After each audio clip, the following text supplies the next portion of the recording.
मणिपुर जल रहा है। ये मैं नहीं कह रहा हूँ, ये कह रही है मैरी कॉम जी। दोस्तों, आज जो मणिपुर के हालात हैं वो किसी से छुपे हुए नहीं हैं और इसके पीछे कारण क्या है। दोस्तों, आज मणिपुर में दो ट्राइब्स एक दूसरे की जान लेने के लिए उतारू हो चुकी हैं, लेकिन इसका कारण क्या है तो मैं आपको इस वीडियो में समझाऊंगा। लेकिन उससे पहले आप हमारे चैनल को जरूर सब्सक्राइब कर लीजिए। मणिपुर, भारत का जेम कहा जाने वाला मणिपुर।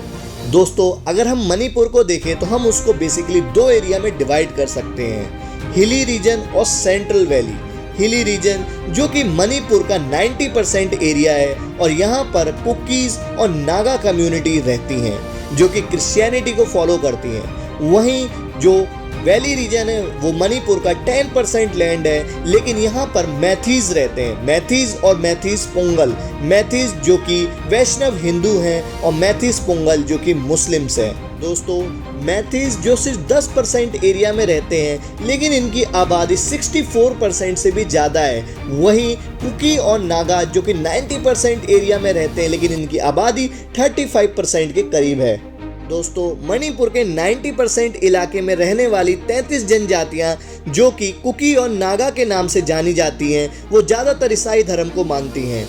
मणिपुर के कुल 60 विधायकों में से 40 विधायक मैतेई समुदाय से आते हैं, जबकि नागा और कुकी जनजातियों से केवल 20 विधायक विधानसभा में पहुंचते हैं। इस राज्य की अनुसूचित जनजाति मांग समिति साल 2013 से मैतेई को एससी सूची में शामिल करने की मांग कर रही है। इसी मांग का आदिवासी समूह लगातार विरोध कर रहे हैं। 2013 की मांग का टर्निंग पॉइंट तब आया जब बीते दिनों मणिपुर की हाई कोर्ट ने राज्य सरकार को आदेश देते हुए कहा कि 4 सप्ताह के भीतर एससी सूची में मैतेई समुदाय को शामिल करने के लिए जरूरी डॉक्यूमेंट्स जमा कर दिए जाएं। इसके बाद तो मानो पूरे राज्य में विद्रोह सा होना शुरू हो चुका था।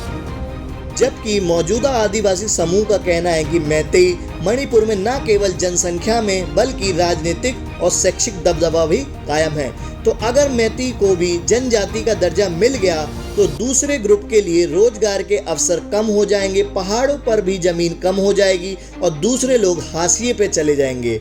यही नहीं, मैतेई समुदाय की भाषा भी संविधान की 8वीं अनुसूची में शामिल है और इसके कई रूप को अनुसूचित जाति, पिछड़ी जाति और आर्थिक रूप से कमजोर वर्ग यानी ईडब्ल्यूएस का लाभ भी मिल रहा है।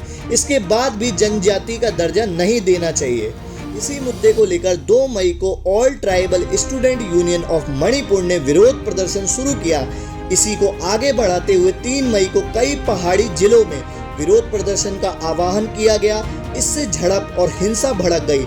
लगातार जारी ये हिंसा राज्य में अशांति का बड़ा कारण बन रही है। खबर ये भी है कि ड्रग्स के खिलाफ जंग छेड़ने के कारण कुछ जनजाति समूह मणिपुर के मुख्यमंत्री बीरेन सिंह को सत्ता से हटाना चाहते हैं। दरअसल बीरेन सिंह की सरकार सरकारी जमीनों पर अफीम की खेती करने पर रोक लगा रही है, जिसके चलते ऐसे लोग जो कि कथाकथित म्यांमार से अवैध प्रवासी हैं और मणिपुर के कुकी जोमी जनजाति से तुलना रखते हैं, वो प्रभावित हो रहे हैं। इसीलिए राज्य में हिंसा प्रदर्शन किए जा रहे हैं। इसका पहला विरोध प्रदर्शन 10 मार्च को तब हुआ था जब कुकी गांव से अवैध प्रवासियों को निकाला गया था। इन्हीं सब समस्याओं को देखते हुए केंद्र सरकार ने मणिपुर में अनुच्छेद 355 लागू कर दिया है। बता दें कि संविधान के मुताबिक किसी भी राज्य में शांति और कानून व्यवस्था बनाए रखने के लिए उस राज्य की सरकार जिम्मेदार होती है।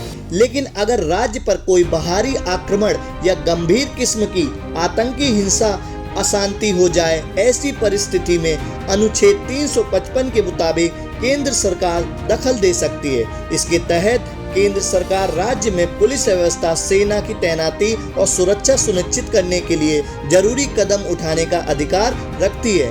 अनुच्छेद 355 लगाने के बाद राज्य में सुरक्षा व संविधान लागू कराने की जिम्मेदारी केंद्र सरकार की हो जाती है। तो दोस्तों, मणिपुर में जो चल रहा है उसका मुख्यतः यही कारण है। अगर आपको ये वीडियो अच्छा लगा है तो ज़्यादा से ज़्यादा लोगों को शेयर करें और हमारे चैनल को सब्सक्राइब कर लीजिए।